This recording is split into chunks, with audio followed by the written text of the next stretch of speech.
एक बहुत कमाल का उपन्यास सत्य घटनाओं पर आधारित नॉवेल आया 12th फेल की शक्ल में और उस पर कमाल के फिल्म मेकर विधु विनोद चोपड़ा ने फिल्म बनाई जिसका नाम है 12th फेल। इस कहानी में एक ऐसी बात है कि ये कहानी अनुराग ने लिखी है मनोज के लिए, मनोज की कहानी पर। ये जब मैं पढ़ रहा था तो मुझे अपना बचपन भी याद आया। सर की टीम ने मुझे कहा कि सर हम आपको इस काम के लिए ना एक एक्स अमाउंट देंगे, जो कि बहुत ज़्यादा अमाउंट था।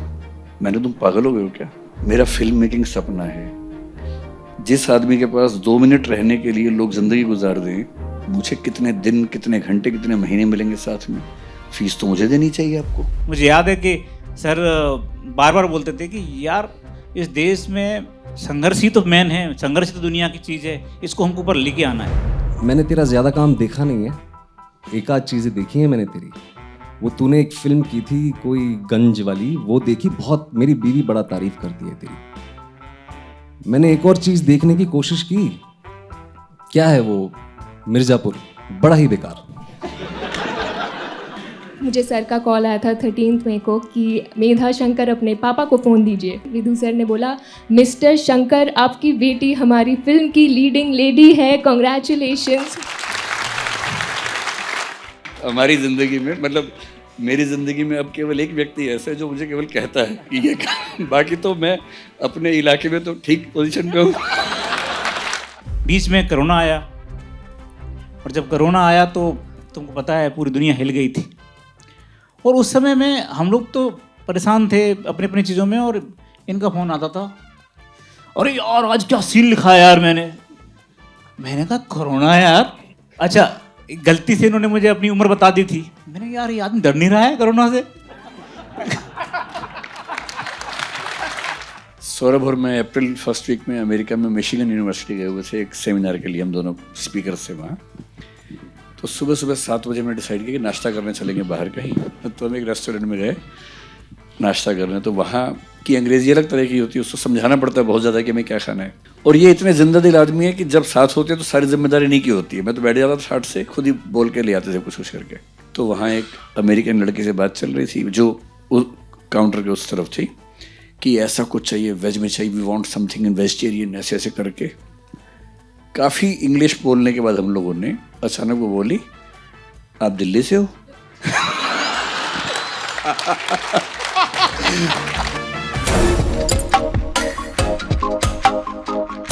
देवियों और सज्जनों, इस बेहद खास ललन टॉप अड्डा में आपका बहुत बहुत स्वागत है। एक बहुत कमाल का उपन्यास सत्य घटनाओं पर आधारित बहुत ही प्रेरक कहानी, चंबल से आने वाले एक बालक की, उसकी एक दोस्त की, उसके अध्यापकों की और उसके कई परिव्रत में आने वाले दोस्तों की। नॉवेल आया 12th फेल की शक्ल में और उस पर कमाल के फिल्म मेकर विधु विनोद चोपड़ा ने फिल्म बनाई जिसका नाम है 12th फेल और जिसका स्लोगन है रीस्टार्ट, कि हार नहीं माननी है और ज़िंदगी में जब भी हमें लगे कि मुश्किलें ज़्यादा हैं तो नए सिरे से शुरुआत करनी है। इसलिए इस ललन टॉप अड्डे में हम लोग असल किरदारों से और उनको और भी ज़्यादा प्रामाणिक ढंग से पर्दे पर पेश करने वालों से बात करेंगे, और जिन्होंने इस पूरे जादू को रचा है, विधु विनोद चोपड़ा साहब, हमारे वक्त के जीनियस, उनसे भी बात करेंगे। पहला सवाल आप ही से है, आप तक उपन्यास कैसे पहुंचा और आपका जो मयार है, आपका जो प्रोडक्शन हाउस है जिसने इतनी ब्लॉकबस्टर और इतनी क्रिटिकली एक्लेम्ड फिल्में रिलीज़ की, तो जिस डेस्क पे रोज़ाना स्क्रिप्ट पहुंच रही हैं और उनको देखने वाली एक पूरी टीम और फिर फाइनली आप, तो आपने कैसे तय किया कि ये कहानी है हिंदुस्तान की जो मुझे सुनानी है? इस कहानी में एक ऐसी बात है कि ये कहानी अनुराग ने लिखी है मनोज के लिए, मनोज की कहानी पर। ये जब मैं पढ़ रहा था तो मुझे अपना बचपन भी याद आया कि जब मैंने अपने पिताजी से कहा था कि मैं फिल्में बनाना चाहता हूँ, बम्बई जाऊँगा, तो चांटा मारा उन्होंने सीधा, भूखा मर जाएगा, क्या करेगा, कैसे जाएगा। तो मन में था, पैसे नहीं थे, राडा करके royal academy of dramatic arts है, वहाँ जाने का मन था। तो 60 रुपीज़ मैंने बचाए विकास, और एक प्रोस्पेक्टस मंगाया राडा का, वो अभी तक मेरे पास है। तो फिर उसके बाद धीरे धीरे, ऐसे लंबी कहानी नहीं सुनाऊंगा मैं, सीधा एक इंटरेस्टिंग मोड पे आता हूँ। मैं ऑस्कर के लिए नॉमिनेट हुआ 1979 में, और पिताजी से मैंने बड़ी खुशी से कहा, नहीं कहानी तो आगे शुरू होती, तो मैंने उनसे कहा पंजाबी में, पाया जी मैं नॉमिनेट हो गया ऑस्कर वास्ते। तो बहुत खुश हो गए, अरे वाह, तो बड़े गले वाले मिल गए, कितने पैसे मिलेंगे? मैंने कहा भैया पैसे नहीं है। तो कहते फिर खुश क्यों होता है तू? तो हम वहां से यहाँ तक आप अभी बता रहे हैं, तो जरा जो आप स्टेज पर लालकृष्ण आडवाणी से बहस कर रहे थे उस समय के आईबी मिनिस्टर, वो कहानी भी बताई दीजिए। वो भी तो वो उसके पहले की कहानी है। ऐसे ही विज्ञान भवन में पहला नेशनल अवार्ड मिला था, तो 4,000 रुपये कैश प्राइज लिखा गया था। तो हम बम्बई से आगे लेने के लिए, तो स्टेज पे थे, बहुत बड़ा स्टेज है विज्ञान भवन, आपने देखा हो। तो उन्होंने पहले तो राष्ट्रपति जी ने वो दिया, पहनाया, वो सब हम नज़र मेरी पैसों पे थी। तो जब मुझे लिफाफा दिया गया तो मैंने देखा कि लिफाफा बहुत पतला है, तो मैंने कहा यार 4,000 रुपये तो मैंने स्टेज पे ही खोल लिया। खोला तो निकालता हूँ, अंदर लिखा हुआ है पोस्टल ऑर्डर इनकैशेबल आफ्टर 7 years। तो अब मैं ऐसा देख रहा हूँ यार ये क्या, अब देख रहा हूँ। तो मैंने फिर आडवाणी जी से कहा कि सर ये पोस्टल ऑर्डर है, तो 4,000 रुपये कैश था। तो कहते ये कैश ही है, आपको 5 साल के बाद, जितने साल के बाद कुछ 8-9 हज़ार रुपये मिल जाएंगे, ठीक। मैंने कहा नहीं सर मुझे तो कैश चाहिए था, 4,000 रुपये ऐसा हुआ था। बोले पर ये कैश ही है ना, क्या? चलिए हो गया, चलिए। हाँ, अब मैं जाने को तैयार नहीं हूँ। मैंने कहा नहीं सर। तो ये सब चल रहा है। तो राष्ट्रपति थे, उनको उस वक्त इतनी हिंदी नहीं आती थी, तो इंग्लिश में उन्होंने मुझसे पूछा, is there a problem young man? मैंने कहा sir there is a big problem. He had said 4,000 rupees cash award, he is giving me postal order, so sir I want 4,000 rupees।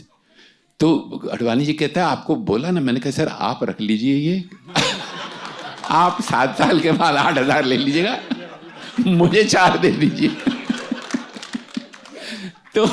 तो उन्होंने कहा अच्छा कल आप आइए शास्त्री भवन, वहां देंगे, चलिए। अब मैंने इतने गुस्से में थे कि मैं श्योर था कि कल कुछ मिलने वाला नहीं डांट के सिवा। तो मैंने राष्ट्रपति जी कहा sir he is calling me on the stage, there is just you me and him, if he doesn't give me can I call you? Kashi said yes he is a good man, mister Advani is a good man. खैर मैं बहरहाल सुबह गया 11 बजे उनके पास। पहली बार मैंने दिल्ली के कॉरिडोर्स देखे और शास्त्री भवन देखा, इतना बड़ा ऑफिस और वुडन टेबल और आडवाणी जी बैठे हुए। जैसे मैं अंदर आया मुझसे कहा अपने पिताजी को फोन लगाइए। मैं बहुत चक्का बैठ गया, लगाइए पिताजी को फोन। और बिल्कुल जैसे वो बोलते मैं उनसे पूछना चाहता हूं, ये भारत का भविष्य देख रहा हूं मैं, एक राष्ट्रीय विजेता राष्ट्रपति के सामने विज्ञान भवन में दूरदर्शन पे चल रहा है, खड़ा होकर 4,000 रुपए के लिए लड़ रहा। ये भारत का भविष्य है। लगाइए पिताजी को फोन। तो अब मैंने फोन तो ले लिया, श्रीनगर का वो 9194 होता था उस वक्त। तो फिर मुझे भी थोड़ा गुस्सा, तो आपको पता ही है मेरा। तो मैंने बड़े प्यार से उनसे कहा, पर गुस्से से, कि आपने ब्रेकफास्ट किया है, नाश्ता किया है? तो उन्होंने देखा मुझे, हाँ क्यों? मैंने कहा सर मैंने नहीं किया। तो क्यों? मैंने कहा यार मैंने 1,200 रुपये उधारी ली थी ये नेशनल अवार्ड के लिए, नई शर्ट खरीदी थी, और पहली बार मैं उन दिनों, वो चेयर कार बनी थी एयर कंडीशन, पहली बार जिंदगी में मैं एयर कंडीशन चेयर कार में आया था, क्योंकि मुझे 4,000 मिलने वाले थे। हाँ ट्रेन, तो 3rd क्लास में चलते थे वो, तो एयर कंडीशन था, तो बहुत, और बड़े ऐसे आए थे कि पैसे मिले थे। मैंने कहा सर मेरे पास ये उधार की कमीज है, और मैं जाके क्या कहूँगा वापस उनको कि तुम 7 साल के बाद मेरे से इतने ले लेना। मैंने कहा आप भाषण छोड़ दिए, मेरे 4,000 रुपये दीजिए, नहीं तो मैं जा रहा हूँ राष्ट्रपति के पास। पहली बात उन्होंने मुझसे कही, नाश्ता नहीं किया तुमने? तो तब मैंने आडवाणी जी का वो रूप देखा जो मैं बहुत एडमायर करता हूँ।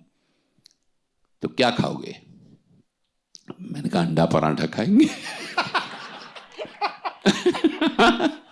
उन्होंने फोन किया, अनबिलीवेबल, ही कॉल्ड के ब्रेकफास्ट कराया। अब शॉर्ट में, संक्षिप्त में आगे सुनाता हूँ। अंडा पराठे खाए, उन्होंने मुझे कुछ साइन करके दिया, तो यहाँ गोल्ड डाक खाने में मेरी जिंदगी की पहली कमाई हुई, 4,000 रुपये मिले, और उससे फिर मैं आगे बढ़ा।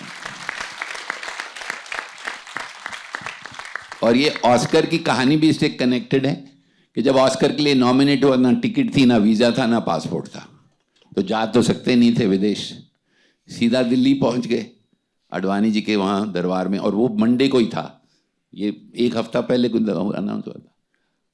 तो मैंने कहा, तो अडवाणी जी ने मुझे एयर इंडिया की टिकट दी, $20 पर डे का भत्ता दिया, और वीज़ा तो नहीं दिलवा सके, पासपोर्ट उन्होंने 6 महीने का विदाउट पुलिस वेरिफिकेशन 2 दिन में दिलवा दिया।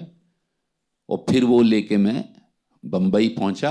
वो वीजे की कहानी बहुत लंबी अलग नहीं, आप बता दीजिए, वो जो बाहर दरवाजे पे खड़ा था व्यक्ति। सैटरडे को मैं पहुंचा वहां बम्बई वीजे के लिए। अब मंडे को ऑस्कर है, तो सैटरडे को तो बंद होता है वो। तो मैं चिल्ला रहा हूं उसको, जो वॉचमैन था वो इंग्लिश में बात करे, no you come Monday, it's close. और मैं बोल रहा हूँ, यार तू हिंदी में तू कर क्या रहा है इंग्लिश, तू कौन है? वो हो गया झगड़ा, और बहुत जोर से गुस्से में मैं बोलता हूँ। इतने जोर का झगड़ा हुआ कि एक अमेरिकन उतरा, अभी तक मुझे याद है, बहुत पतला सा, बड़ा प्यारा आदमी था, वाइट शर्ट पहनी थी। What is going on? I said, sir Monday there is Oscars. तो मुझे देख के कहता है, what you have to do with Oscar? मैंने बोला, आई एम नॉमिनेटेड। उसको लगा पागल है, कहता है कैन यू प्रूव इट? तो मेरे पास पेपर थे सारे, मैंने दिखाए, मैंने कहा ये देखिए मेरी फोटो, गोल्डन पीकॉक मिला, ये मिला। तो मुझे तो वीजा चाहिए, today we are closed, it's Saturday. मैंने कहा सर आज नहीं मिलेगा तो मैं तो ऑस्कर पे जा ही नहीं पाऊंगा। उस जेंटलमैन ने मुझे बिठाया। 1-1.5 घंटे के बाद 3 महीने का सिंगल एंट्री वीजा मुझे मिला, और उस वीजे से और अडवाणी जी की टिकट से मैं ऑस्कर में गया। तो ये, और एक बात मैं कहे बगैर नहीं रुक सकता हूं। ऑस्कर में पहनना था कोट, बहुत अच्छा कोट वोट पहनते, कुछ नहीं था। फिर उन्होंने कहा तुम भाड़े का वो ले लो, वो टस्क, हाँ भाड़े का मिलता है। भाड़े के लेने के पैसे नहीं थे। तो उन्होंने कहा okay you can wear your national dress. यार तू सौरभ वो फोटो कभी ढूंढना यार, मैं कुर्ता पजामा नाइट सूट पहन के ऑस्कर में बैठा, व्हाइट कलर जो होते हैं खद्दर के। तो खैर, इसलिए ये कहानी, going back to what I am saying, ये कहानी इसलिए मुझे छू गई क्योंकि वो सारे दृश्य जो मैंने अपनी जिंदगी में जिए थे मुझे नजर आए। धन्यवाद। आपने एक कहानी तो अभी पर्दे पर देखी, लेकिन विधु विनोद चोपड़ा ने खुद अपनी कहानी के जो अंश सुनाए, अगर आपकी उसमें दिलचस्पी हो, और if you go by my recommendation, एक बहुत कमाल की किताब है अनस्क्रिप्टेड के नाम से, इसमें अभिजात जोशी ने विस्तार से विधु विनोद चोपड़ा से बात की है। You must read that book, it's a fantastic book. और फिर हम डॉल्फिन मोमेंट्स पे आएंगे, वो मेरी डिक्शनरी में आ चुका है। विकास सर, टिपिकल टीवी पत्रकार क्वेश्चन, कैसा महसूस हो रहा है एक्टिंग करके? Were you nervous in your first take? नहीं, नर्वस तो क्या, मुझे अपने रोल प्ले करना था। ये तो सर ने ऐसा किया, शुरू में प्लानिंग ये थी कोई और प्ले करेगा उस रोल को, तो मेरी भूमिका सिर्फ स्क्रिप्ट कंसल्टेंट एक वर्ड था उसकी थी, जो धीरे धीरे फिर स्क्रिप्ट राइटिंग में भी कुछ हाथ आजमाए मैंने सर के साथ। ये तो बाद में जब फिल्म की शूटिंग शुरू हुई, पहले प्लान था कि फिल्म करजत स्टूडियो में शूट होगी, करजत में एनडी स्टूडियो में शूट होगी, तो हमारी प्लानिंग वही थी, उसको सबने देख भी लिया था। दिल्ली में शूट करने को लेकर सर भी थोड़ा हिचकिचा रहे थे, मैं भी, कि माहौल पता नहीं कैसा बनेगा। फिर सर ने कहा कि एक बार मैं दिल्ली देखना चाहता हूँ। मैंने कहा आइए। बोले घूमेगा मेरे साथ? मैंने कहा मैं घूमूंगा तो मामला बिगड़ जाएगा, तो मेरा घूमना ठीक नहीं रहेगा। तो सर मेरे ऑफिस आए, फिर मास्क लगाया, कैप लगाई, बोले अब कोई पहचानेगा नहीं। मैंने कहा हाँ अब आप जाइए। और सर तो सर ही हैं। जब चले तो 4 लोग साथ साथ चल रहे थे, और जिस तेवर से सर ने बात की सब समझ गए कोई तो इस ग्रह का आदमी तो नहीं है, किसी और ग्रह का आदमी। तो शाम होते तो सबको आइडिया हो गया था। तो फिर जब शाम को आए तो मुझे लगा चलो एक दिन की बात है, फिर सर चले जाएंगे, मेरी चिंता खत्म हो जाएगी। शाम को बोलते हैं, साथ में ऑफिस में हम लोग बैठे हुए थे, बोले यार मज़ा आ गया, जो चमक देखी मैंने आंखों में बच्चों की, उनके पेरेंट्स की, तो अलग ही है, फिल्म यहीं शूट होगी। मेरी तो ज़मीन खिसक गई। मैंने कहा अब ये फिल्म यहाँ शूट करेंगे तो मैनेज तो हम भी करेंगे कुछ ना कुछ, कैसे करेंगे? बोले क्लासरूम तेरा चलेगा, उसी में शूट करेंगे। अब मैं सोच रहा हूँ क्लासरूम में अगर एक में गए, बाकी सब में जाएंगे नहीं, बच्चे दंगा कर देंगे। तो फिर हमने वो सब लॉजिस्टिकल इश्यूज किए, लेकिन फाइनली जब अंत में सर ने कहा कि ये तेरा रोल तू ही कर। सर पूछते नहीं है, सर कहते हैं, बताते हैं वो।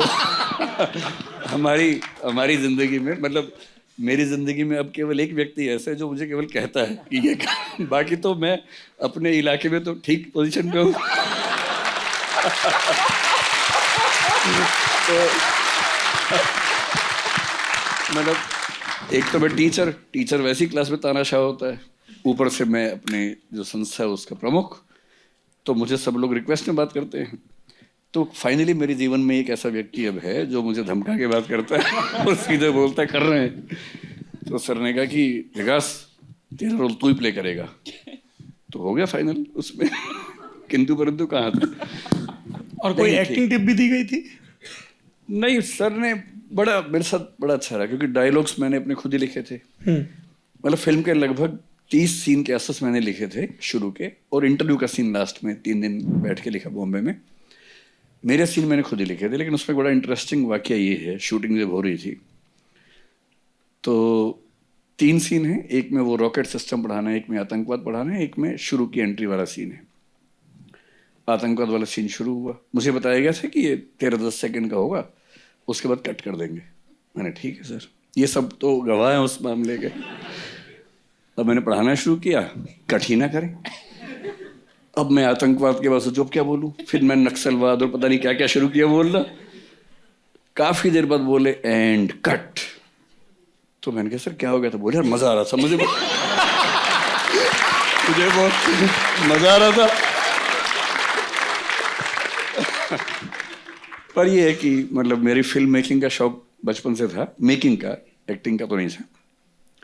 तो जब सर ने पहली बार मुझे कॉल, मतलब मनोज ने एक बार फ़ोन किया, 2 मार्च 2019 की बात है, कि मतलब उस दिन तो ग्रुप बना, अनुराग मेरे पास आया, मनोज श्रद्धा आए उस दिन पहले, ये बात फरवरी के आसपास की है, 2019 की बात है, कि हम लोग नॉवल प्लान कर रहे हैं और अनुराग ने मोटा मोटा लिख लिया है, हम चाह रहे हैं कि आप उसको एडिट करें। ये काम मैंने आज तक नहीं किया था, मतलब मैं नोट्स एडिट करता हूँ अपने इंस्टीट्यूट में, पर नॉवल एडिट करूँ कभी नहीं किया था, और भूमिका भी लिखी है। तो मैंने कहा अच्छा चलो करते हैं। फिर नॉवल फोटोकॉपी होकर मेरे पास आया स्पाइरल बाइंडिंग में। तो 2 मार्च 2019 को मैंने एक ग्रुप बनाया जिसका नाम है 12th फेल। उस पर मैं हूँ, मनोज, श्रद्धा, अनुराग और तरुणा मेरी पत्नी, हम 5 लोग उस ग्रुप में हैं। वो आज भी जिंदा ग्रुप है हमारा, बड़ा जिंदा और जिंदा दिल ग्रुप है, आज भी काफ़ी जिंदा ग्रुप है। तो मैंने उसे पहली फ़ोटो भेजी कि नॉवल मेरे पास आ गया है। फिर मैंने उस पर कई दिन काम किया, भूमिका लिखी, एडिट किया। जब ये आए देखने तो रंग बिरंगा हो गया था नॉवल पूरा, मैंने इतना एडिट कर दिया था। तो तय हुआ था कि कुछ दिन में फिर से सेकंड ड्राफ्ट भेजेंगे, पर ये समझिए कि भेजना ठीक नहीं, सीधे छपवा दिया इन्होंने बाद में एक बार एडिट करके और भूमिका को 50-60% काट के छोटा मोटा करके छाप दिया। उसके 2 साल बाद फिर मनोज ने कहा कि कोविड का समय था, हमारी बात अक्सर होती है मनोज और मैं, मतलब हफ्ते 10 दिन में बात करते ही हम लोग, दोस्त ज़्यादा अच्छे हैं बेसिकली। तो मनोज ने कहा कि सर आपको एक काम के लिए फ़ोन किया है। मैंने कहा बताओ। और काम जब बताए तो उसने कहा कि सर आज शाम को आपसे विधु विनोद चोपड़ा बात करेंगे। और बोला सर आप कर लेंगे? मैंने कहा यार तुम ऐसी ऐसी बात कर रहे हो, कर लेंगे, मेरी ज़मीन खिसक की पैर के नीचे। मैंने कहा यार वो तो मेरे आइडियल डायरेक्टर हैं, 3 इडियट्स और मुन्ना भाई तो मेरी प्रिय सीरीज रही हैं। मैंने कहा यार ठीक है। शाम को मेरी ऑनलाइन क्लास थी 8 बजे। तो बोला सर 7 बजे बात करें? मैंने कहा 7 बजे करो। मुझे लगा कि मुझसे कितनी बात करेंगे, 5 मिनट बात कर लेंगे, 10 मिनट बात कर लेंगे। फिर शाम को करीब 5:30-6 बजे मनोज ने फिर फ़ोन किया मुझे कि सर वीडियो कॉल करेंगे।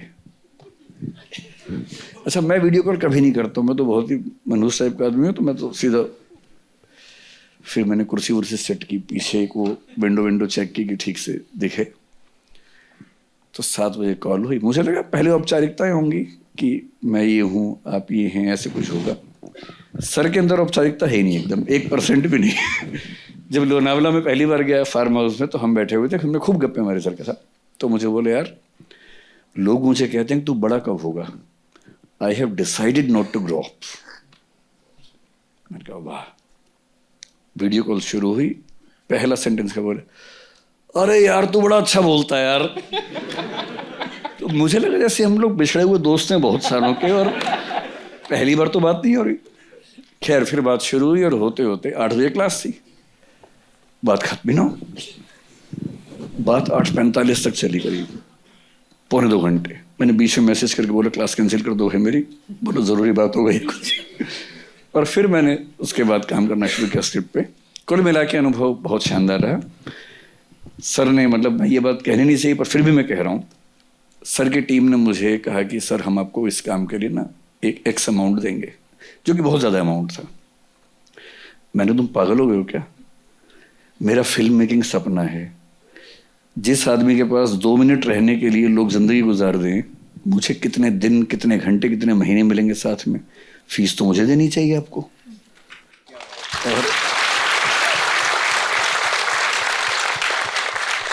और फिर अंत में हमारी एक सहमति बन गई। हमने एक टोकन, मतलब सर ने आशीर्वाद के रूप में 101 रुपये दिए, और मैं इतना कृतज्ञ हूँ। मतलब मैं सर से बात कर पाता हूँ, मैंने कितनी बार एडिट के प्रोसेस में, फिल्म राइटिंग में, एक्टिंग में सैकड़ों घंटे गुजारे। इससे बड़ी मेरी उपलब्धि फिल्म की दुनिया में क्या हो सकती है? तो मैं तो सर बहुत शुक्रगुजार हूँ आपका। चूंकि बार बार किताब का जिक्र आ रहा है और आपने दोबारा, मैं सिर्फ एक बात कहूँगा इसके अंत में, कि अगर विकास जीवकृति नहीं होते तो ये फिल्म जैसी बनी वैसी नहीं बनती, इसमें तो कोई शक नहीं। ये नॉवेल का सिलसिला कैसे शुरू हुआ अनुराग? शुरू से ही मैं मनोज के साथ था, जैसा आपने देखा भी है। तो मुझे लगा था कि कोई एक ऐसा उपन्यास लिखा जाना चाहिए जिसमें यूपीएससी की तैयारी करने वाले किसी एक बच्चे की कहानी हो। चूँकि अनुभव था हमारा उस क्षेत्र का भी, चंबल का, तो वो कहानी लिखना शुरू हुई। 2-3 साल तक लिखते रहे, और फाइनली 2019 में जाकर नॉवल छपा, जैसा विकास सर ने बोला। तो उसके पश्चात एक दिन विनोद सर के यहाँ से, जैसा सर को फ़ोन आया, मेरे पास भी आया कि विनोद सर बात करेंगे। और फिर उसके बाद 4 साल विनोद सर के साथ हम लोग काम करते रहे। विनोद सर के साथ, मैं विनोद सर के पास बात करना शुरू करूँगा। नॉवेल तो छप गया, नॉवेल छप गया, फिल्म भी बन गई, अब आप कम घबराइए थोड़ा। विनोद सर कुछ नहीं कहेंगे, आज अच्छे मूड में। तो 4 साल विनोद सर के साथ नॉवेल के बाद जो स्क्रिप्ट है उस पर काम हुआ। काफ़ी लंबी चर्चाएं होती थी कोविड के दौरान भी। तो कभी कभी लगता था कि मैं जो लिख रहा हूँ मैं, या जो सर, कभी कभी सर को पसंद आता था, कभी नहीं आता था। तो मुझे लगता है मैं तो बहुत अच्छा लिखता हूँ, सर को पसंद क्यों नहीं आता? सर बोलते थे, यार तू बहुत लंबा लिखता है यार, ये बकवास मत लिखा कर। तो मुझे लगता नहीं, थोड़ा सा अगर सर और ठीक से मेरा पढ़ा हुआ, मेरा लिखा हुआ पढ़ेंगे तो मान जाएंगे कि मैं अच्छा लिख रहा हूँ, तो सीन आना चाहिए। तो मैं आज सबके सामने ये कहना चाहता हूँ कि जो सीन सर ने मेरे रिजेक्ट किए, अगर वो यहाँ आते तो बड़ी मुश्किल हो जाती।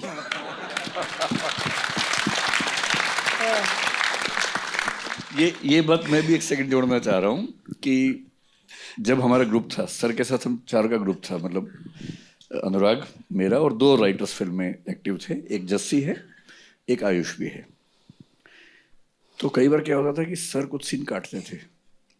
अनुराग सर से बहुत डरता है। मुझे एक प्रिविलेज है, सर की पूरी कम्युनिटी में मैं अकेला आदमी हूँ जिसने गाली कभी नहीं खाई है, ना सर की डांट खाई है। मतलब अकेले में थोड़ा बोल देते हैं, लेकिन ऐसे ही तो पब्लिकली मैंने आज तक कुछ नहीं खाया। सबके सामने मेरा बड़ा सम्मान रहता है। अकेले में केवल घूर देते, मैं चुप हो जाता हूँ। तो ये लोग क्या करते हैं अनुराग वगैरह, जब इनको मामला फंस जाता है मुझे बोलते हैं सर आप बोल दो। ऐसी कई सिचुएशंस हुई बीच में। तो डायलॉग्स के मामले में एक दो सीन्स पे मैं भी बहुत परेशान था। जनरली मैंने सर से जब जब कहा कि सर ये सीन ठीक नहीं लग रहा, 10 में से 8 सर ने मान लिए तुरंत, एक दो पे नहीं माना। इंटरव्यू का सीन मैंने लिखा, ये जो सीन आपने देखा 3 दिन लगा के लिखा, सर को भेजा, सर ने खारिज कर दिया। मैंने सर कैसे, बोले गंदा है, एकदम बेकार है। मैंने कहा सर, फिर मैंने समझाया कि इसके पीछे क्या फ्लैशबैक वगैरह सोचा है, तब बोले अच्छा ये सोचा तूने, पहली बार फिल्म वाले की तरह सोचा तूने।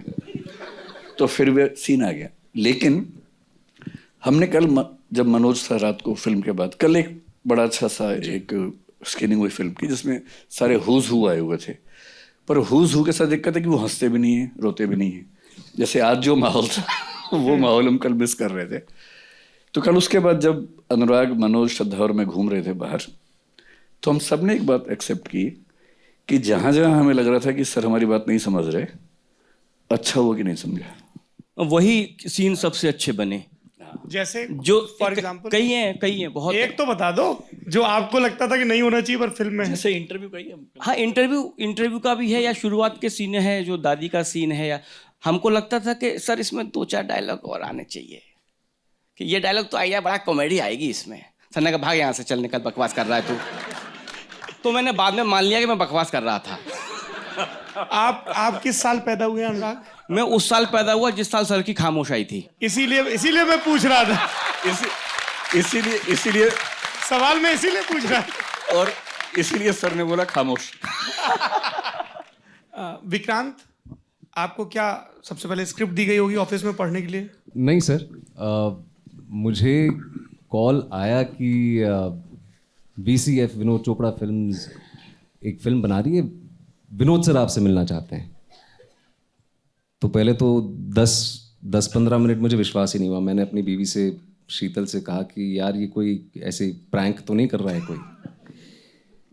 फिर बाद में सर ने मुझे अपने फार्म हाउस पे बुलाया वजीरबाग में, और मुझे बोला गया था कि आप 1 दिन के कपड़े लेके आइएगा, आप यहीं पे रहेंगे, आप आइए। मैं गया, सर से मिला, 2 मिनट लूंगा, मैं भी जी आराम बताऊंगा से, कि बहुत समय। पहला एक्सपीरियंस मेरा कैसा रहा। तो सर मिले, सर ने कहा कि मैंने तेरा ज़्यादा काम देखा नहीं है, एक आध चीज़ें देखी हैं मैंने तेरी। वो तूने एक फिल्म की थी कोई गंज वाली, वो देखी, बहुत मेरी बीवी बड़ा तारीफ करती है तेरी।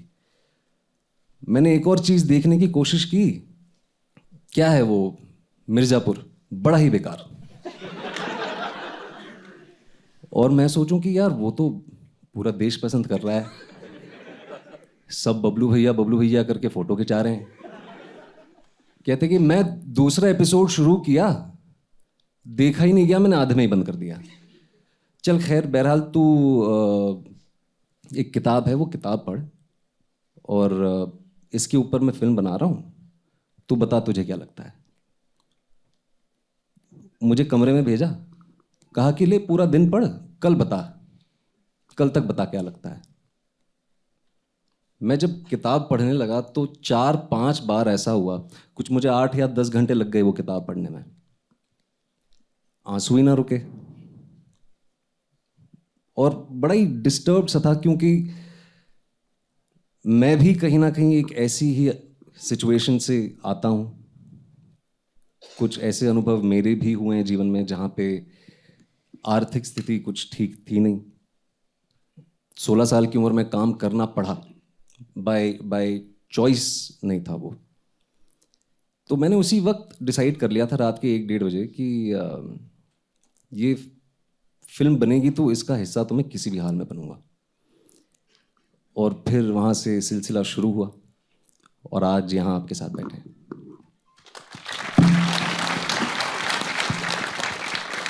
मेधा,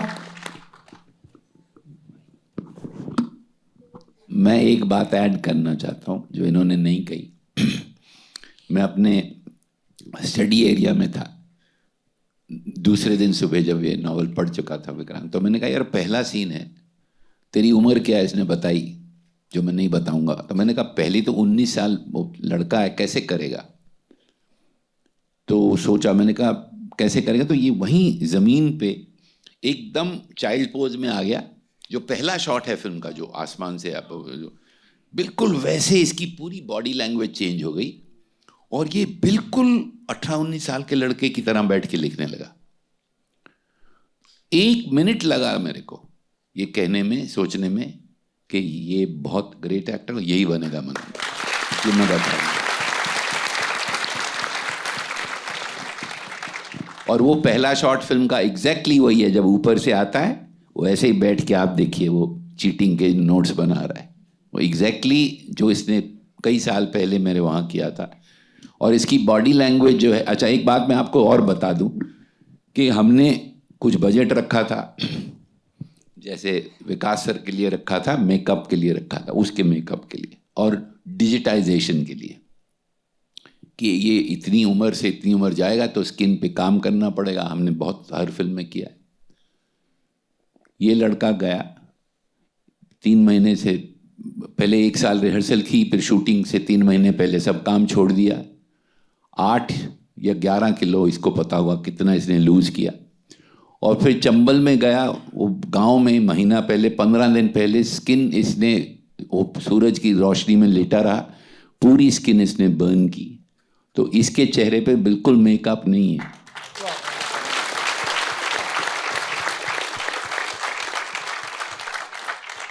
और पिक्चर के एंड तक 8 किलो गेन किया। और जब लास्ट सीन में आता है तब इसकी स्किन ठीक है और इसने एक्चुअली गेन किया कुछ। There is zero digitization and I want to say that clearly. या मेधा, तो मैं कुछ साल से बॉम्बे में हूँ। मैं नॉर्मल अपने ऑडिशंस दे रही थी, थोड़ा बहुत जो काम था वो कर रही थी। तो मुझे जनवरी में 2022 में कास्टिंग एजेंसी से कॉल आया था कि ये एक ऐसी फ़िल्म है और एक ऑडिशन है, उसके लिए आप आ जाइए। तो मैंने ऑडिशन दिया, तब मुझे ज़्यादा कुछ पता नहीं था फ़िल्म के बारे में।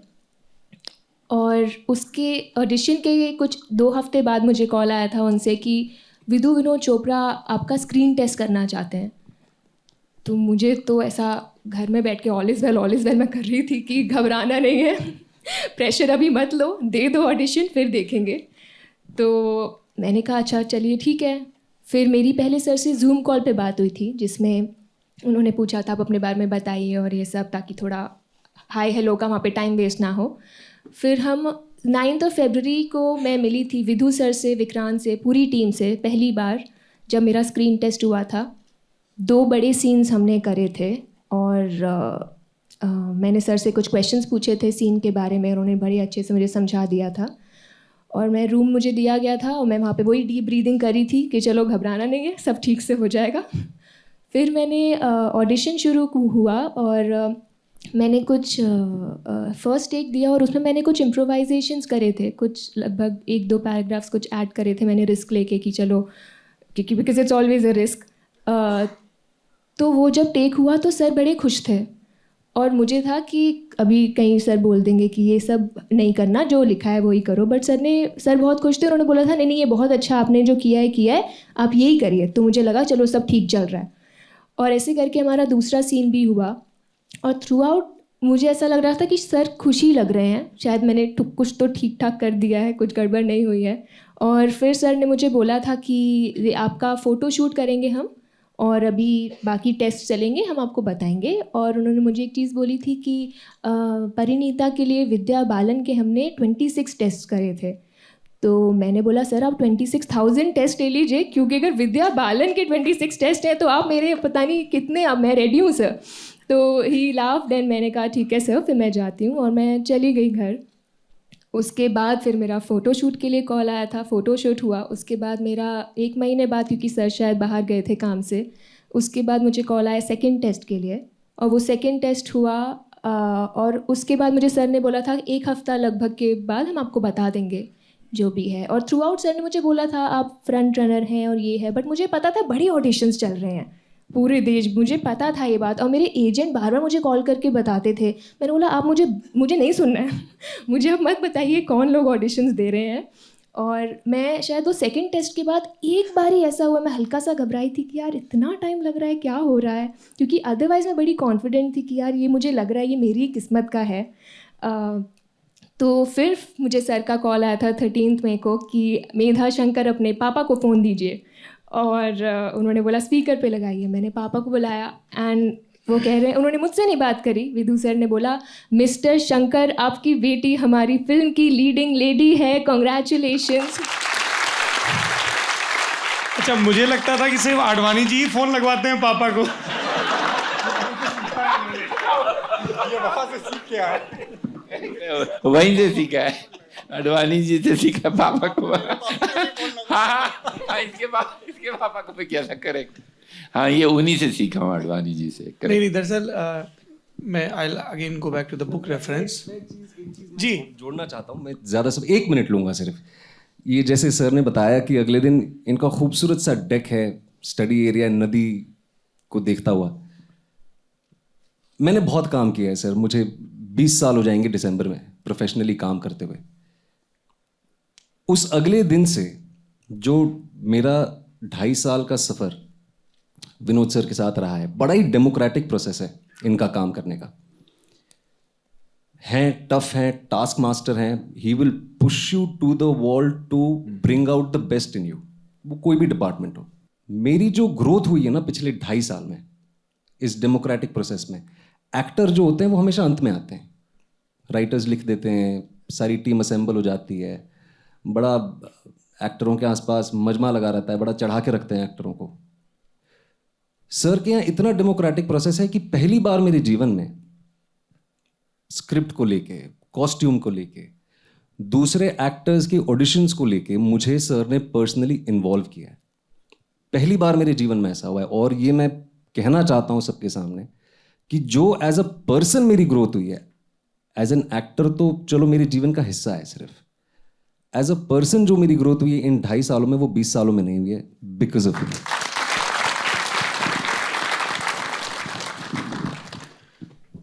चूँकि पिताओं का जिक्र हो रहा था, ये विधु विनोद चोपड़ा की खासियत है कि वो एक बड़ा ज़रूरी काम करते हैं। वो काम ये है कि हम सब के पिताओं को बताना कि आपके बेटे या बेटी काबिल हैं। मुझे वो अभिजात जोशी वाला प्रसंग याद आ रहा है कि 1 करोड़ का चेक और बढ़ाओ और उनके पापा को बताओ कि देखो आपका लड़का लिख के इतना काबिल बन गया। So thank you. Anshuman, what was your brief regarding my selection, film में काम करने का तजुर्बा? सबसे पहले तो बहुत बहुत शुक्रिया। यहाँ पे मैंने कई चेहरे देखे जो मेरे साथ थे। बहुत बहुत धन्यवाद भाई आप लोगों का। बहुत ही, जैसे विक्रांत भाई ने बताया, बहुत डेमोक्रेटिक प्रोसेस है सर का, और बहुत ही ऐसा लगता है कि जब 8 साल हो गए, यहाँ पे 10 साल हो गए इनफैक्ट इंडस्ट्री में आने की कोशिश, जद्दोजहद चल रही थी। काम थोड़ा बहुत किया वेब सीरीज़ में, लेकिन एक चीज़ होती है कि 70 mm जो होता है वो दिमाग में छपा होता है हर एक इंसान के, जो भी इस इंडस्ट्री में आता है चाहता है कि 70 mm पे उसका चेहरा दिखे, और प्रोमिनेंट कैरेक्टर के साथ दिखे, तो वो तो चाहत थी। फिर विधु विनोद चोपड़ा जी आ जाएंगे, ये तो मतलब आप समझ लीजिए कि ख्वाब पूरे होने जैसा है।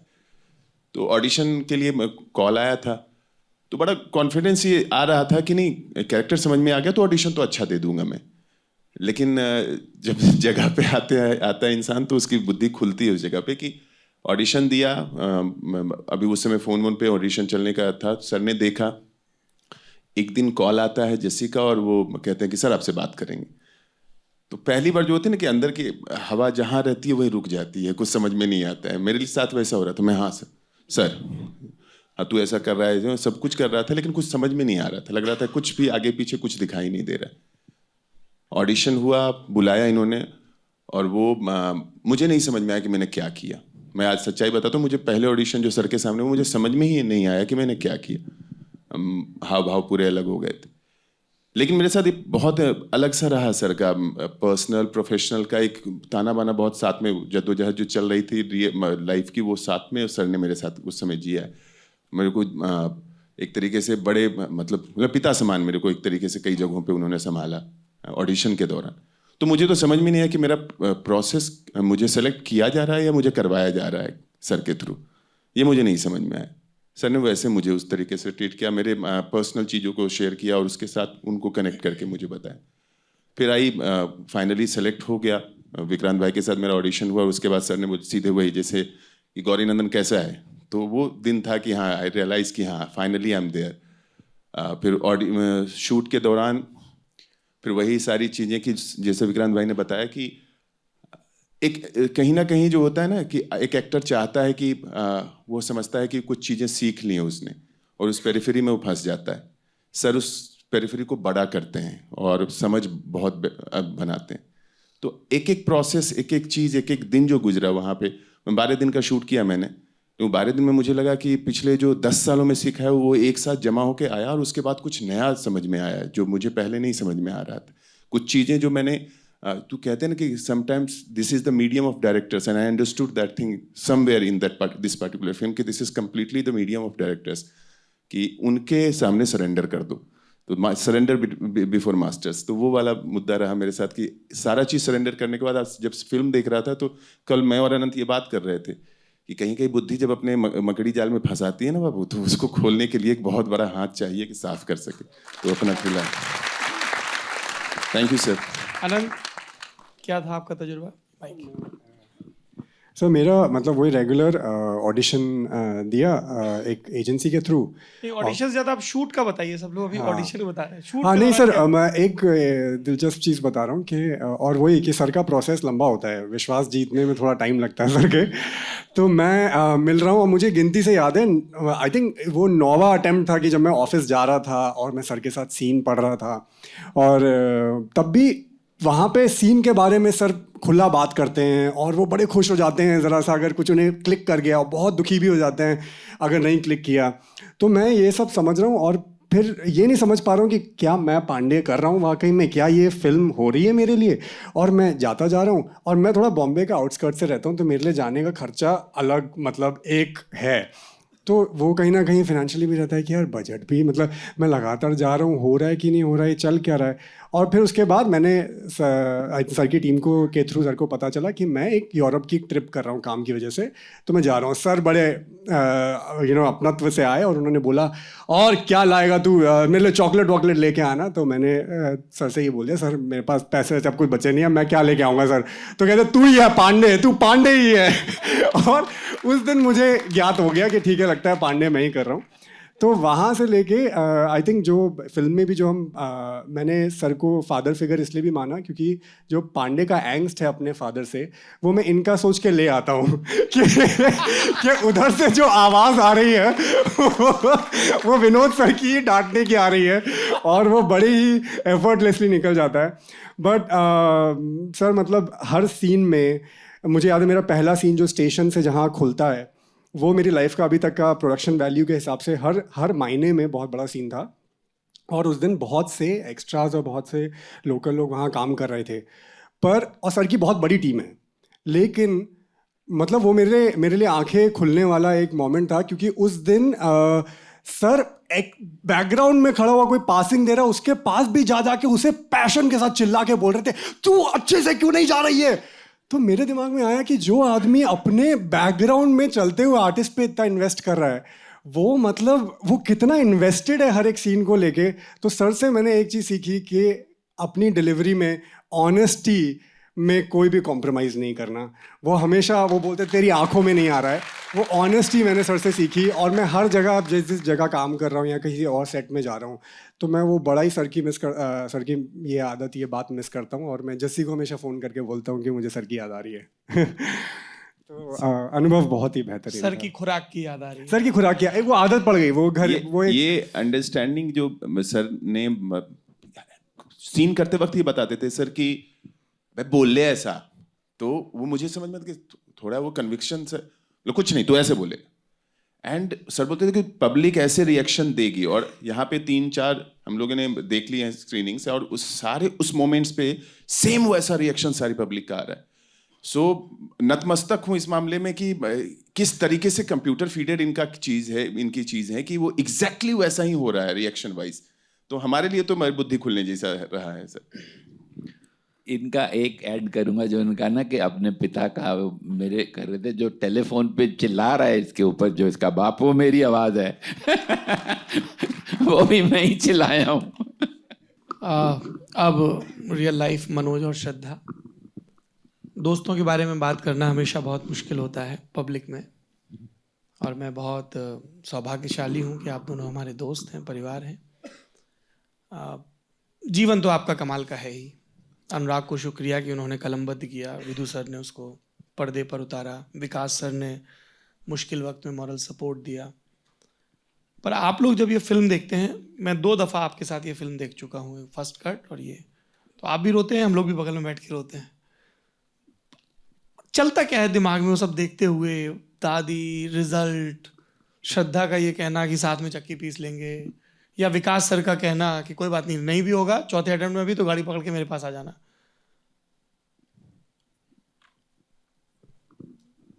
No, I want Shraddha you to start please.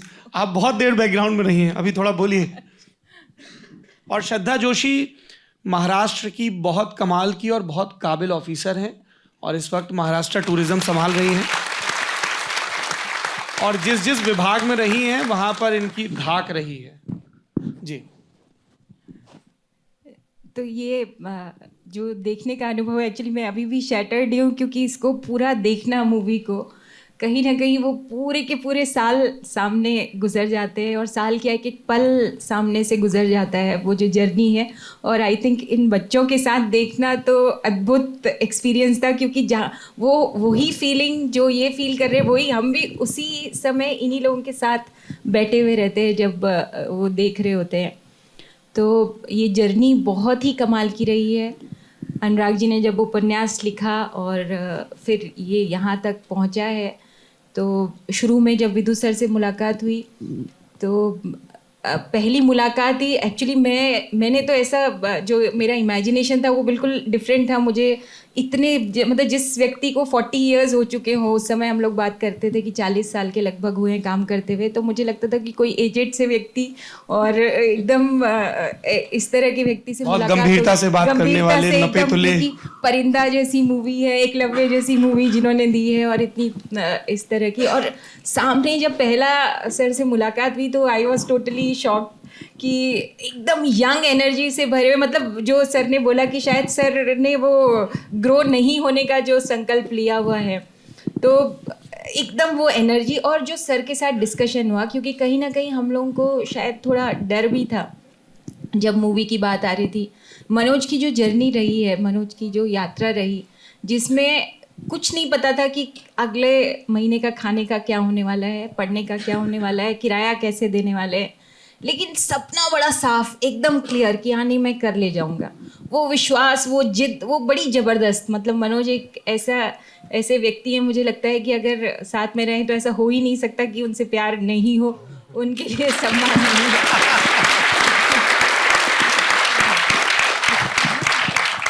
तो ये जो फील्ड है मूवी का, कहीं ना कहीं थोड़ा डर लगता था कि क्या उस ईमानदारी से वो चीज़ पर्दे पर आ पाएगी क्या, क्योंकि हर जगह हम देखते हैं मूवीज़ में कुछ ना कुछ ट्विस्टिंग या स्पाइसिंग जनरली कर दी जाती है। पर विदु सर ने पहले दिन ही ये बात को कहा था कि उनकी खासियत है, उन्होंने अपने जीवन की कुछ किस्से बताए, फादर की कुछ बातें बताई, और जो भी बातें थी वो सिर्फ उसी ईमानदारी, उसी जिद और उसी लड़ाई को लेकर के थी। और मुझे ऐसा लगा कि सर की सबसे बड़ी ताकत है ना कहने की ताकत, और वो जो ताकत है कि नहीं ये नहीं करना है, ये करना है, मतलब इतना क्लैरिटी ऑफ थॉट जो है, और उस ईमानदारी से उतनी अच्छे तरीके से, और मतलब इससे इतना तो कोई कल्पना ही नहीं कर सकता इस तरीके से कि ऐसे चीज़ें आ सकती हैं। और सर आपने जो किया है, मुझे लगता है यहाँ के हर ये जो इस समय जो बैठे हुए लोग हैं, ये सभी की कहानी है। इसमें कई मनोज मुझे दिखाई दे रहे हैं जो आगे बढ़ने वाले हैं उस तरीके से, और ये कितना बड़ी चीज़ ये हुई है और क्या हम लोगों को मिला है। We are really really grateful to you sir. Vikas sir के बस उसमें आने से हम लोग बड़े सुकून में थे। जैसे सबने कहा, जब सबको डांट पड़ती थी तो हमने कभी कुछ बोला नहीं। हम दोनों ने तय किया था कि हम लोग जो भी सर बोलते थे यस सर के अलावा हमने कभी ये तय किया कि कुछ किया कहेंगे नहीं बीच में। और विकास सर के आने से हम लोग बहुत सुकून में थे कि हाँ जो भी रहेगा वो through sir safety wall. Safety wall. Medha आपसे मिली थी शूट के दौरान या कभी? हाँ, काफ़ी बार हम लोग साथ में बैठे और मेधा का जो इंटेलेक्चुअल लेवल है, जो सर ने पता नहीं कैसे ये जो कास्ट सेलेक्ट की है, वो अद्भुत सिलेक्शन है। हम लोग कई बार जब बैठ के बातें करते थे तो हमारी सोचने की डायरेक्शन, हमारे मतलब किसी भी विषय पर हमारा कंक्लूजन, हमारा बात करने का तरीका, सोचने का तरीका बहुत ज़्यादा मिलता है। और मेधा ने जिस तरीके से वो किया है, thank you so much Medha, thank you so much. हाँ, इस बात की साखी तो मैं भी दे सकता हूँ, क्योंकि हम लोग आपको जानते हैं और फिर हम पर्दे पर विक्रांत और मेधा को देख रहे थे, तो हमें मतलब mannerism, the way he runs, कि तुमने कहा कि मैं कह दूंगी तो तुम दुनिया बदल दोगे, तो वो, और जब वो चंबल में चल रहा है, वहाँ पे टेम्पो पे चल रहा है, लड़ रहा है, बहुत बहुत कमाल का काम किया है सर। 30 सेकंड्स में एक चीज़ और ऐड करना चाहूँगा सर। किसी भी कहानी को बताने के 1000 तरीके हो सकते हैं। जब पूरा प्रोसेस हमारा चल रहा था कि ये कैसे करेंगे, जब सर मुझे बता रहे थे शूट के भी पहले, प्रेप के टाइम पे, एक चीज़ बड़ी क्लियर थी, जो मनोज सर और श्रद्धा मैम की लाइफ रही है, उसको जस्टिस देने के लिए इन्होंने इतने कठिन डिसीजंस लिए हैं, क्योंकि फिल्म बनाने के लिए पैसा लगता है, बहुत चीज़ें लगती हैं, प्रेशर भी होता है।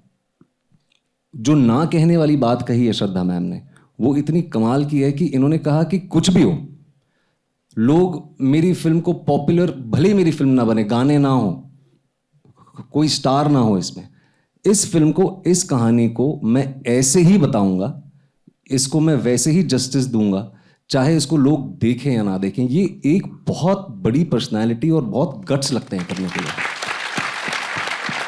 ही chose to take the path that is never taken, और इन्होंने ही स्टक टू दैट, और उसका नतीजा आज आपके सामने है सर। मनोज शर्मा जी, चंबल का बालक, 12वीं फेल, 2004 बैच IPS अफसर, श्रद्धा जोशी जी के पति। ये भी एक बड़ा एग्ज़ाम है जो आपने क्वालिफाई किया, इसकी भी बधाई।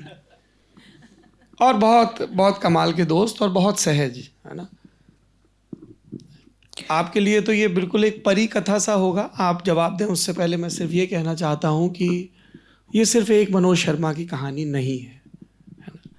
आपके ज़रिए ये कहानी लोगों तक पहुँच रही है। ये मैं उम्मीद करता हूँ कि आगे आने वाले कई बरसों और दशकों में बहुत सारे लोग, जैसा आप जीवन जी रहे हैं, जैसा किताब में आया, जैसा पर्दे पर दिखाया गया, उससे आइडेंटिफाई करेंगे, और जो उनके अपने अंधेरे होंगे कि वो किसी आटा चक्की में जूझ रहे हैं अपनी मुश्किलों से, अचानक से उनका पिता आ जाता है, और वो कितना मार्मिक दृश्य है जिसमें पिता कमज़ोर पड़ रहा है कि हम बेच लेंगे नकली बीज, और तब बेटा पिता बन रहा है और संभाल रहा है।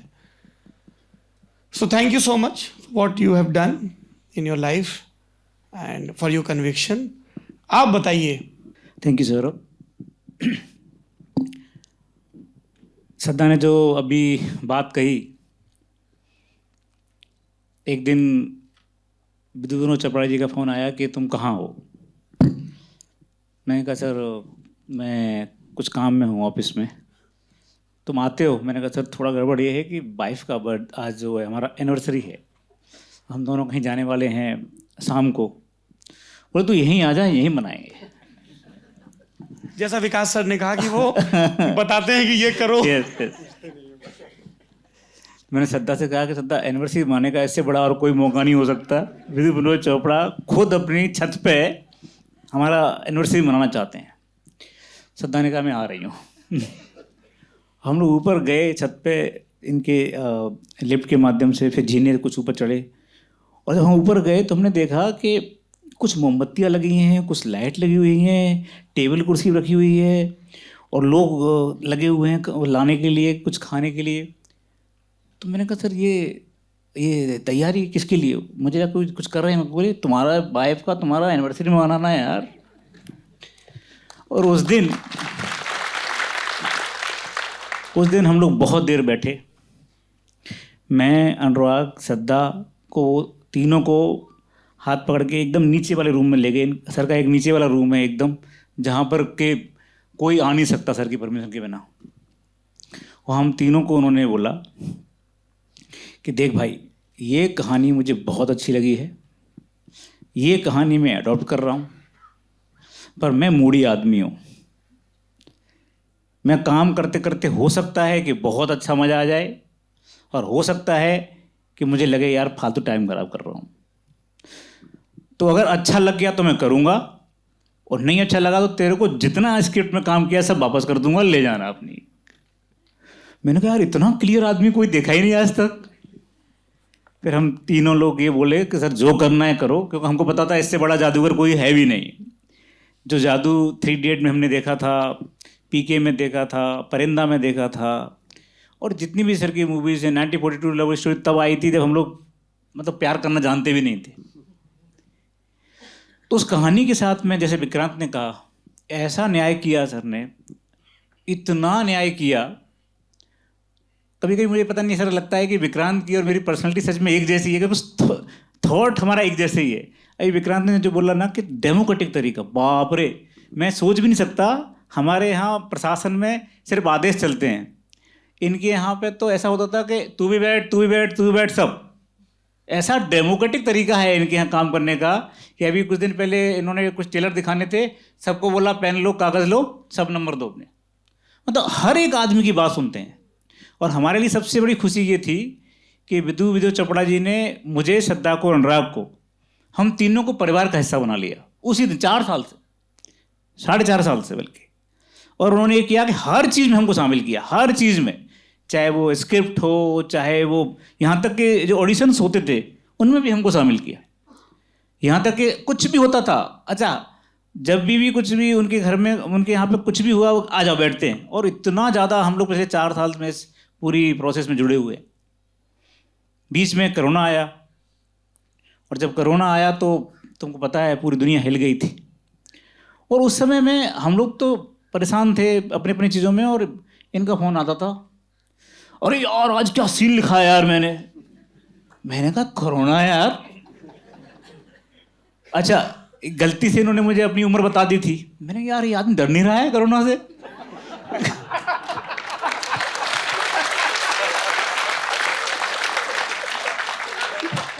Really? तो मैं, अनुराग और श्रद्धा, हम तीनों बात करते थे कि यार भाई ये कोरोना में तो, अच्छा मुझे कोरोना हुआ बीच में, तो उन्होंने मुझे ऑफर दिया, मेरा एक फ्लैट है, वहाँ चले जाओ, तुम अकेले को छोड़ दो, सबको घर वालों को छोड़ दो, वहाँ रहो। मैंने कहा सर अकेले में तो मैं वैसे ही मर जाऊँगा डर के मारे। फिर एक बड़ी दुखद घटना हुई जिसमें मुझे लगा कि हम अंदर तक हिल गए थे। सर एक बंदे से बहुत प्यार करते हैं, सर का एक भाई है वीर, जो सर ने डेडिकेट किया है मूवी को। उनकी उस कोरोना के सेकेंड और उसके बाद के दौर में अचानक से स्वर्गवास हुआ, और सर बहुत प्यार करते थे उससे।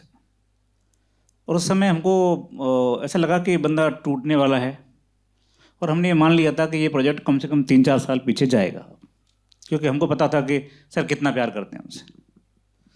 पर मैं सच में हेड्स ऑफ बोलता हूँ उस बंदे को, मुझे लगता है कि 10वें या 15वें दिन इन्होंने फ़ोन किया कि यार सुनो, वो वाला जो सीन था उसको काट दिया है मैंने, बकवास कर था वो, ऐसा कर रहा हूँ मैं, वैसा कर रहा हूँ। और अनुराग बोलता है कि यार वो आदमी क्या है, लोहे का बना है, क्या का बना है यार। तो एक बेहतरीन व्यक्ति के हाथों में हमारा ये किताब था। और जैसा कि सौरभ ने बोला कि ये सच में एक मनोज की कहानी थी ही नहीं, और इसीलिए सर को इतना टच की कि यार ये हम जितने भी लोग हैं, सबके माँ के साथ संबंध, सबके बाप के साथ संबंध, सबके प्रेम का के साथ संबंध, हमारी जद्दोजहद, हर आदमी संघर्ष कर रहा है ना दुनिया में। और सबसे बड़ी दिक्कत तो ये है कि जिनके पास पैसा नहीं है उनको ज़्यादा संघर्ष करना पड़ रहा है, हर जगह संघर्ष करना पड़ रहा है। मुझे याद है कि सर बार बार बोलते थे कि यार इस देश में संघर्ष ही तो मेन है, संघर्ष ही तो दुनिया की चीज़ है, इसको हमको ऊपर लेके आना है। मैं बोलता था कि लेकिन इतने बड़े बड़े लोग मूवी बनाते हैं, इतना सारा पैसा खर्च करते हैं, बोले ये न्यू को तो दिखाना है मुझे कि एकदम साफ सुथरी बेहतरीन ऐसी कहानी पे मैं काम करना चाहता हूँ जो ऑनेस्टी को लेकर चल रही हो। और मुझे बार बार बोलते थे भाई तू हमेशा ऑनेस्ट है ना।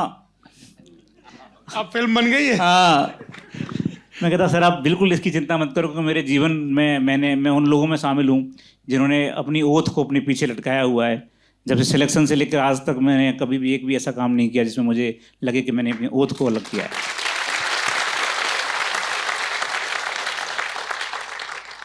हमारे लिए इससे ज़्यादा और खुशी तब हुई जब सर ने एक दिन बोला कि यार अनुराग ने कुछ वीडियो भेजे हैं, एक कोई टीचर है तुम्हारे साथ में तुमको पढ़ाया है, बड़ा अच्छा बोलता है, ज़रा उससे बात करवाओ एक दिन।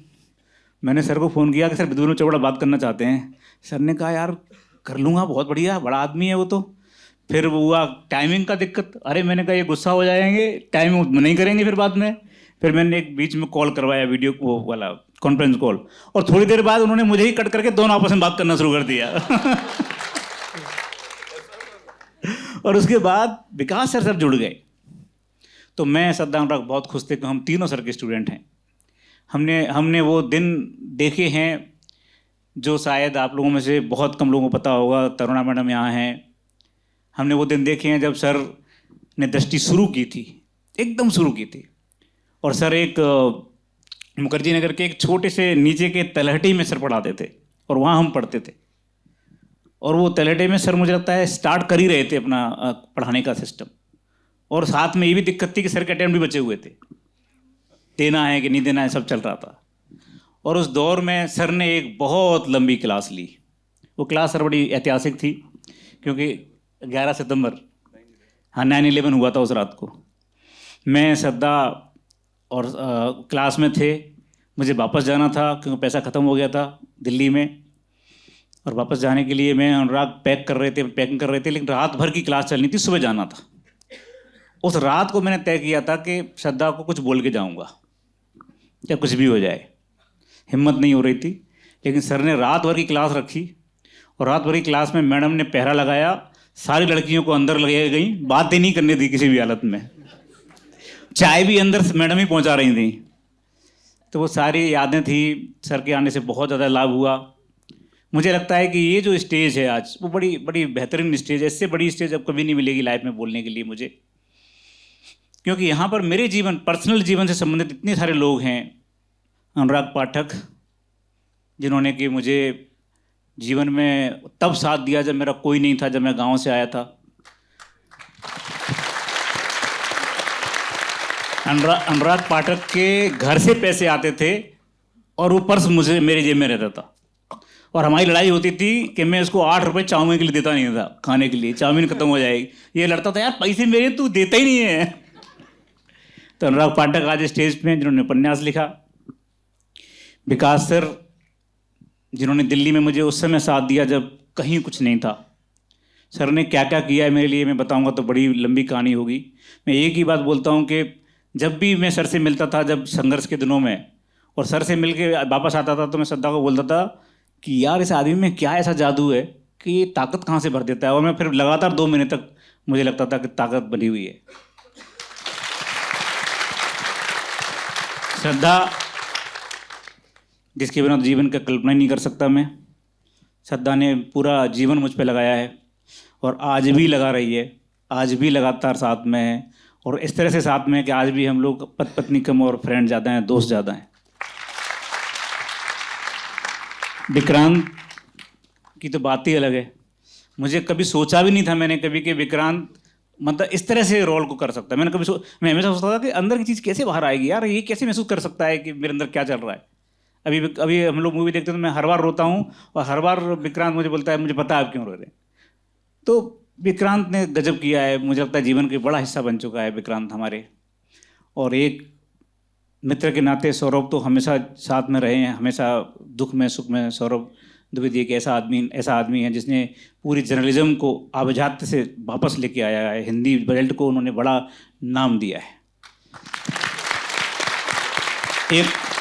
एक और आदमी जो पिछले 4-4.5 साल से हमारे जीवन में आया है और उसने हमारे जीवन को खुशियों से भर दिया है, वो है विधु चोपड़ा। विधु चोपड़ा का जो हाथ लगा है हमारी ज़िंदगी में, आप यकीन मानिए कि उन्होंने लाखों लोगों को प्रेरणा दे दी है, लाखों लोगों को। और ऐसा होता नहीं, जनरली होता ही नहीं है, क्योंकि मैं बॉलीवुड देख रहा हूँ ना, मैं वहीं मुंबई में हूँ। ऐसा वक्त मतलब बनता ही नहीं है जिस आदमी को अंदर ईमानदारी ऐसी कूट कूट के भरी हो, सच्चाई ऐसी कूट कूट के भरी हो। विधु चोपड़ा जी ने जो ये मूवी बनाई है, ये मूवी नीचे उन्होंने लिखा है कि उन्होंने मुट्ठी भर लोगों के लिए, उन ऑफिसरों के लिए जो अभी भी अपने ज़मीर को जिंदा करके ईमानदारी से काम कर रहे हैं। तो मैं सोचता हूँ इससे बड़ा ट्रिब्यूट हमारे ऑफिसर्स को की जो कौम है उसको कोई नहीं दे सकता। Thank you very much sir. Thank you Manoj, thank you so much. We are running short of time. One last question, आपने फिल्म वीर को डेडिकेट की है और मैं जब भी उनका जिक्र सुनता हूँ तो मुझे डॉल्फिन मोमेंट्स याद आते हैं और मुझे लगता है कि ये फिल्म बहुत सारे लोगों के लिए वो डॉल्फिन मोमेंट होगा कि उनकी ज़िंदगी में आस्था बनी रहे, आस्था के साथ उत्साह बना रहे, because this film gives you hope. ठीक हो जाएगा, लगे रहो लगे रहो लगे रहो। एंड जैसे मनोज का किरदार कहता है इंटरव्यू में कि कोई बात नहीं, नहीं होगा तो पढ़ाऊँगा जाके, पर अपने तय कोशिश करता रहूँगा। द करेज ऑफ सेइंग, जिससे जो कहना है, and the courage of believing, और मेहनत, क्योंकि उसका कोई विकल्प नहीं है, और फिर इन सब के ऊपर वो होप, और उस होप में वो खुशी की चमक जिसको आप डॉल्फिन मोमेंट कहते हैं। Please tell us about it. See ये डॉल्फिन मोमेंट मेरे और वीर के in the book it's very important. वो वीर मालदीव्स में रहता था, मालदीव में उनका रिसोर्ट है, तो वो कहीं जा रहा था, तो मैं और अभिजात बैठे थे, तो उसका फ़ोन आया। वो बहुत चिल्ला रहा है कि डॉल्फिन्स हैं, मैं डॉल्फिन्स देख रहा हूँ। तो मैंने कहा कैसी लग रही हैं, तो उसने सब बताई, ऐसा हो रहा है ऐसा हो रहा है। तो जब बात ख़त्म हुई तो अभिजात जोशी ने कहा कि this is a dolphin moment, that means we share our joys and sorrows across continents with our friends and family.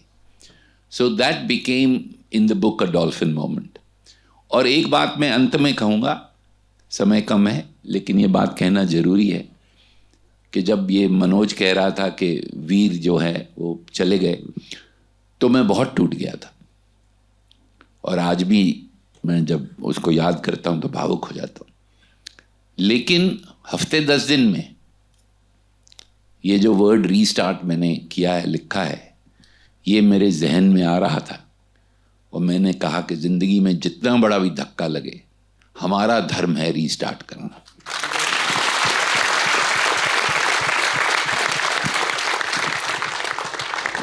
ये डॉल्फिन मोमेंट पर एक बड़ा अच्छा सा संस्मरण है छोटा सा सौरभ के बारे में। सौरभ और मैं अप्रैल फर्स्ट वीक में अमेरिका में मिशिगन यूनिवर्सिटी गए हुए थे एक सेमिनार के लिए, हम दोनों स्पीकर से वहाँ। तो सुबह सुबह 7 बजे हमने डिसाइड किया कि नाश्ता करने चलेंगे बाहर कहीं। याद है सर आप कुछ तो हम एक रेस्टोरेंट में गए नाश्ता करने। तो वहाँ की अंग्रेजी अलग तरह की होती है, उसको समझाना पड़ता है बहुत ज़्यादा कि हमें क्या खाना है, और भारत के बाहर शाकाहारी भोजन ढूंढना बड़ा मुश्किल काम है। और ये इतने जिंदा दिल आदमी है कि जब साथ होते हैं तो सारी जिम्मेदारी नहीं की होती है। मैं तो बैठ जाता था साथ से, खुद ही बोल के ले आते थे कुछ कुछ करके। तो वहाँ एक अमेरिकन लड़की से बात चल रही थी जो काउंटर के उस तरफ थी कि ऐसा कुछ चाहिए, वेज में चाहिए, we want something in vegetarian, ऐसे ऐसे करके। काफ़ी इंग्लिश बोलने के बाद हम लोगों ने अचानक वो बोली, आप दिल्ली से हो?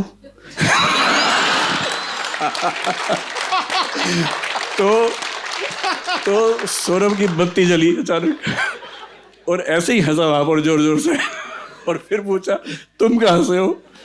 बोली मैं लाहौर से हूँ। और फिर सौरभ ने उसको भी बताया कि डॉल्फिन मोमेंट क्या होता है, सर का नाम लेके, कि हमारे एक सर है वो भी जानते थे कि डॉल्फिन मोमेंट यही होता है, ये हमारा हुआ। वो इतना कमाल का था ना कि आप प्रदेश में भयानक ठंड है, you are looking for a coffee and a bread, और आप एक लड़की से बात करो, आप सोच भी नहीं सकते हो कि वो हिंदुस्तानी ज़बान समझती होगी, उसका पहनावा, उसका डिक्शन, सब कुछ वैसा, और अचानक से वो हिंदी बोलने लगे, हिंदुस्तानी। और फिर जैसे ही हिंदुस्तानी बोले तो आपका दिमाग किक इन करता है कि अच्छा इंडिया से ही होगी, हिंदुस्तानी बोल रही है। तो आप कहाँ से हो? शी सेज मैं लाहौर से हूँ। And then she narrates her family history. तो मैं जब भी ज़िंदगी में किसी भी दिन कोई भी चमकदार पल होता है, मैं दोस्तों से बात कर रहा हूँ, मेरी एक दोस्त कश्मीर में घूम रही थी, तो वो बहुत खुश थी। मैंने कहा बताओ फिर तुम्हारा डॉल्फिन मोमेंट क्या है? So it has become part of our dictionary now. Now we should stop, but there's one dolphin funny moment I have to share. मैं एक बहुत सस्ते क्रूज में गया था, तो बहुत ही सस्ता क्रूज था, तो वहाँ वो फ्री ड्रिंक की लाइन लगी हुई थी, धक्के खा रहे लोग, और सब ये और मैं यहाँ दूर से चला रहा था, और मैंने देखा कि हिंदुस्तान, तो मैं जोर से चला रहा था। यार मैंने कब से बोला मैंने ड्रिंक दे यार, अरे दे रहा हूँ यार, इतना हो रहा चिल्लम चिल्ली। और मैंने कहा देता क्यों नहीं? कहता क्या इतने लोग खड़े, किस को दूं? तेरे को दूं, पहले तेरे को दूं। फिर कहता है विनोद चुप रहा। कहता है कहता है सर आप क्या कर रहे हो इधर? On that happy note, I think we should Yes. call it. Please give a big hand for Restart Movement for 12th Fail. कमाल के डायरेक्टर, प्रोड्यूसर, कमाल के राइटर, बहुत अच्छी एक्टिंग करने वाले विक्रांत, मेधा, मनोज, श्रद्धा, अनंत और अंशुमन, बहुत बधाई आप लोगों को। Thank you so much. अब ये फिल्म आपके हवाले है।